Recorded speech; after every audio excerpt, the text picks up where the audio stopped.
अस्सलामुअलैकुम नाज़रीन, सलाउद्दीन अय्यूबी की नई एपिसोड में खुशामदीद। एपिसोड की शुरुआत में शाम में मौजूद सलाउद्दीन अय्यूबी सुल्तान से कहते हैं, गजा के फतह के साथ अब हम कुछ के फतह की राह में एक और रुकावट से गुजर चुके हैं। हमें अपनी तैयारियों को बरकरार रखते हुए मजीद रुकना नहीं चाहिए सुल्तान, चलें कुछ की तरफ चलते हैं। तो सुल्तान कहते हैं, तुम जब बच्चे थे तो मैं तुम्हें इस तरह कुछ के बारे में कहता था सलाउद्दीन, मैंने तुम्हारी आंखों में वो जोश देखा। अब वो बच्चा कुछ को फतह करने का ख्वाब देखने वाला एक फातेह कमांडर बन गया है। फिर सलाउद्दीन अय्यूबी मिंबर को देखते हुए कहते हैं, मैं अपने बचपन में इस मिंबर को हैरत से देखता रहता था जो आपने मस्जिद अल अक्सा के लिए बनाया था। एक दिन अपने बाबा के ख्वाबों को हकीकत में तब्दील करने की खातिर, कुछ में फतह का परचम लहराने की खातिर, और अब मेरे हकीकी बाबा की तरह मेरी रहनुमाई करने वाला ये शख्स कुछ की फतह तक पहुंच चुका है। इसलिए मैं वजीर अहमद आकर कहते हैं, मेरे सुल्तान मलका विक्टोरिया आई है, वो आपसे मुलाकात करना चाहती है। कुछ में सिपाही बर्नार्ड की आंखों पर से पट्टी हटा देते हैं तो कौंसल के अरकान उसके सामने मौजूद होते हैं। एक शख्स कहता है, गजा में तुम्हारी बरतनाक शिकस्त का एहतसाब करने की खातिर हम तुम्हारी ही तलाश में थे बर्नार्ड,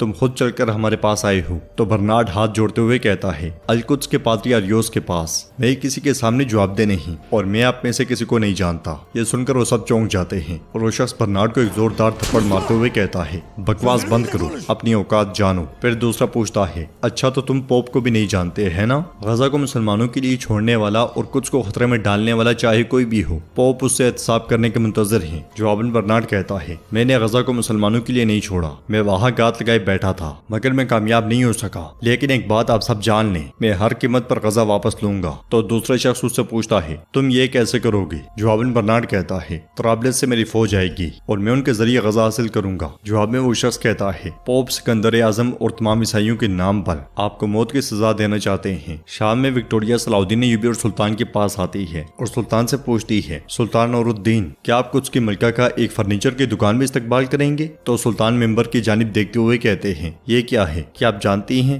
गजा के बाद अब कुछ की बारी आ गई है और जब मैं उसे फतह करूंगा तो मैं इस मेंबर को कुछ में रखूंगा। विक्टोरिया कहती है, फतह के नशे में अब आप कुछ आना चाहते हैं, आप मुसलमानों के अजीम ख्वाब को पूरा करना चाहते हैं, मैं समझ सकती हूँ, मगर मैं चाहती हूँ कि तुम कुछ से दूर रहो। तो सुल्तान कहते हैं, हमने अपनी जिंदगी कुछ के लिए वक्फ कर दी है, हम इस मकसद से दस्तबरदार नहीं होंगे। यह सुनकर विक्टोरिया कहती है, कुछ ना अस्कलान जैसा है और ना गजा जैसा, आप कभी भी कुछ हासिल नहीं कर सकते और ये भी जान लें कि पोप इस मुकद्दस शहर को बरकरार रखने के लिए हमारी हिमायत भी भेजेंगे। मैं आपको एक बेहतर तरीका पेश करती हूँ। तो सलाउद्दीन भी कहते हैं, वाहिद रास्ता जो आप इख्तियार कर सकती हैं वो बगैर मुजामत के कुछ हमारे हवाले कर देना है। यह सुनकर विक्टोरिया कहती है, मैं यहाँ अमन के लिए आई हूँ तो इसके ये मतलब नहीं कि मैं जंग से डरती हूँ, आप ये जंग कभी नहीं जीत पाएंगे। तो अमन के लिए मेरी शराइत है कि हम आप पर कभी हमला नहीं करेंगे, हम कुछ के मुसलमानों को आजाद कर देंगे, हम आपको साल में 3 लाख सोने के सिक्कों का खराज देंगे। ये सुनकर सलाउद्दीन भी कहते हैं, आप अमन के जामिन नहीं हो सकती क्योंकि बर्नार्ड अभी तक जिंदा है, जब तक वो जिंदा है तुम जो भी मुआहदा करोगी उसकी कोई अहमियत नहीं होगी। विक्टोरिया कहती है, मैं मलका हूँ, ये मत भूलना,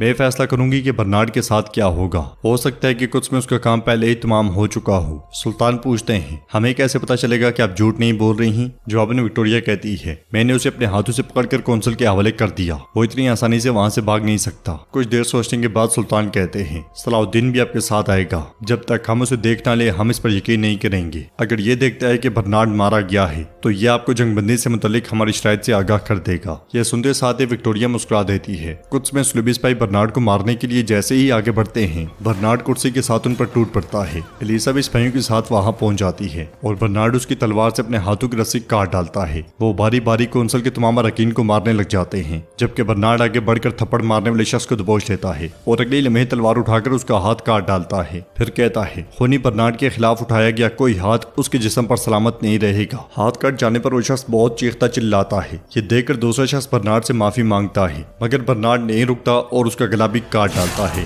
उसका गुस्सा कम नहीं होता और वो हाथ कटे होने वाले को भी मार डालता है। आखिर में एलिसा उससे कहती है, हमने ईसाई दुनिया के तमाम मोअज़्ज़िज़ लोगों को मार डाला, पोप इसका बदला लेगा। तो बर्नार्ड कहता है, मुझे पोप और पादरी दोनों की परवाह नहीं, मैं जब कुछ का बादशाह बनूंगा तो मैं इन सब को खत्म कर दूंगा। एलिसा जाओ और मेरी फौज को लेकर आओ, खूनी बर्नार्ड जंग शुरू करेगा, सारी दुनिया देख लेगी कि मैं क्या कर सकता हूँ। नाज़रीन, इसके बाद हम बोरो कबीले में देखते हैं करातेगन कबीले के लोगों में माल गनीमत तकसीम कर रहा होता है और बाजू फैलाते हुए कहता है, इन्हें ले लो, मेरे कबीले के भेड़ियों ले लो, ये सब हम आपकी खातिर जंग लड़ते हैं, जो भी जरूरत हो ले लो, शर्माओ नहीं, रुको नहीं, जो चाहे ले लो। ये सुनते साथ ही एक बुजुर्ग शख्स टोकरी उठाकर जाने लगते हैं तो करातेगन उन्हें रोक लेता है और कहता है, तुम क्या कर रहे हो, तुम सब कुछ ले जा रहे हो, तुम तो जल्दी मरने वाले हो, तुम तो वैसे भी जन्नत में जा रहे हो, तो इन सबको क्यों साथ ले जा रहे हो। ये कहते साथ ही वो टोकरी उनसे ले लेता है और बुजुर्ग आगे बढ़ जाते हैं। फिर कार्तिकेयन एक छोटे बच्चे से प्यार करते हुए कहता है, छोटे कार्तिकेयन क्या तुम बड़े होकर मेरी तरह माली गनीमत हासिल करोगे।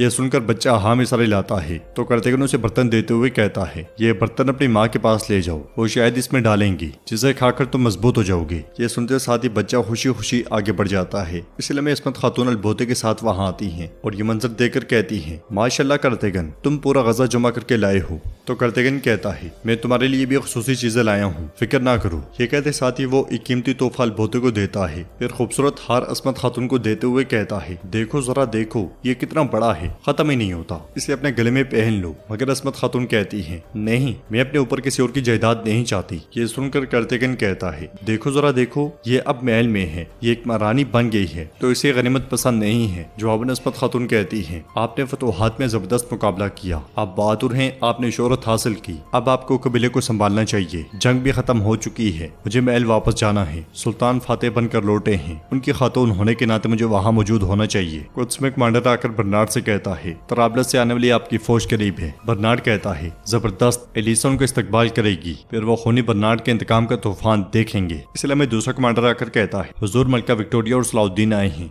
यह सुनकर बर्नार्ड गुस्से से कहता है, मलका विक्टोरिया, मैं बदला लेने की कोशिश कर रहा हूँ और वो मेरे दुश्मनों के साथ मुआहदा करने की कोशिश कर रही है। वो दोनों इसकी कीमत अदा करेंगे। अब हमारे और दुश्मन के दरमियान मुआहदा सिर्फ खून का होगा। मैं अपनी मोहर लगाकर सलाउद्दीन का किस्सा खत्म करूंगा। ये कहते साथ वो कमांडरों के साथ आगे बढ़ जाता है। बाहर विक्टोरिया सलाउद्दीन अय्यूबी और उनके साथियों के साथ कुछ समय दाखिल होती है और आगे बढ़ते हुए कहती है, जल्दी आप अपनी आंखों से देखेंगे कि बर्नार्ड का काम कैसे तमाम कर दिया जाएगा, फिर हम जंग बंदी करेंगे। सलाउद्दीन अय्यूबी रुकते हुए एसिस से कहते हैं, एसिस, तुम यहाँ इंतजार करो। ये कहते साथ ही वो गहरी सोच में पड़ जाते हैं। शाम में सुल्तान खवातीन के पास आते हैं। कोतलो खातून और मलका उन्हें फतह की मुबारकबाद देती हैं। फिर मलका कहती है, बर्नार्ड मेरे भाई का कातिल, वो जिसका मुस्तहिक था उसे मिल गया होगा इंशाअल्लाह। तो सुल्तान कहते हैं, बदकिस्मती से बर्नार्ड फरार होने में कामयाब रहा। यह सुनकर सुल्ताना कहती है, जब मेरे लिए भाई का बदला लिया जाएगा, फतह मेरे लिए तब मुकम्मल होगी। सुल्तानों ने हौसला देते हुए कहते हैं, बर्नार्ड का मसला बहुत जल्द हल हो जाएगा। सलाउद्दीन उसके लिए कुछ की तरफ रवाना हो चुका है, तुम फिक्र मत करो मलका। ये कहते साथ ही सुल्तान आगे बढ़ जाते हैं। कुछ में आगे बढ़ते हुए सलाउद्दीन अय्यूबी और विक्टोरिया का सामना बर्नार्ड से होता है। बर्नार्ड को इस तरह से देखकर विक्टोरिया चौंक जाती है। तो बर्नार्ड कहता है, क्या तुम मुझे जिंदा देखकर हैरान हो रही हो, जबकि तुम मुझे मुर्दा देखने की तवक्को कर रही थी। क्या तुम मेरी मौत के जरिए इनके साथ मुआहदा करने वाली थी। विक्टोरिया कहती है, तुम्हारे साथ मैंने नहीं बल्कि कार्डिनल ने ऐसा किया। बर्नार्ड कहता है, और मैंने उनका काम तमाम कर दिया। यह सुनकर विक्टोरिया चौंक जाती है और पूछती है, क्या तुमने उन्हें मार डाला। क्या तुम्हें जरा सा भी अंदाजा है कि तुमने हमारे ऊपर कौन सी मुसीबत मुसल्लत कर दी। बर्नार्ड चिल्लाते हुए कहता है, इस सरजमीन पर मुझसे बढ़कर कोई मुसीबत नहीं है विक्टोरिया। फिर सलाउद्दीन भी विक्टोरिया से कहते हैं, तुमने मुझे बताया था कि बर्नार्ड का मसला हल हो जाएगा, चूंकि तुमने वादा पूरा नहीं किया तो अब कोई मुआहदा नहीं होगा। बर्नार्ड कहता है, मुआहदा होगा सलाउद्दीन, मगर एक तरफा मुआहदा होगा और उस पर खून की मोहर लगी होगी। इसके साथ ही बर्नार्ड की तरह अंदाज बुलंदी पर से सामने आकर सलाउद्दीन अय्यूबी पर तीर तान लेते हैं। ये देखकर विक्टोरिया से रोकते हुए कहती है, सलाउद्दीन मेरी हिमायत में यहाँ आया है, तुम ऐसा नहीं कर सकती। तो बर्नार्ड कहता है, मैं गजा का बदला ले रहा हूँ और उसके बाद तुम्हारी बारी भी आएगी, लेकिन पहले मैं अपना बदला सलाउद्दीन से लूंगा। उनके तीर छोड़ने से पहले ही सलाउद्दीन अय्यूबी के साथी बुलंदी पर से सामने आते हैं और सब पर तीर तान लेते हैं। एसिस बर्नार्ड पर तीर खींचते हुए कहते हैं, अपनी तलवारें नीचे रखो वरना मैं इस जगह को खून में बदल दूंगा। नीचे रखो, नीचे रखो। दोनों तरफ के सिपाहियों ने एक दूसरे पर तीर ताने होते हैं और इसके साथ ही एपिसोड भी इख्तिताम पजीर होती है। अगर आपको वीडियो पसंद आए तो वीडियो को लाइक करें, चैनल को सब्सक्राइब करें और बेल आइकन पर लाजमी से क्लिक कर दें। इंशाल्लाह मिलते हैं नेक्स्ट वीडियो में। तब तक के लिए रखें अपना और अपनों का बहुत ज्यादा ख्याल। अल्लाह निगहबान।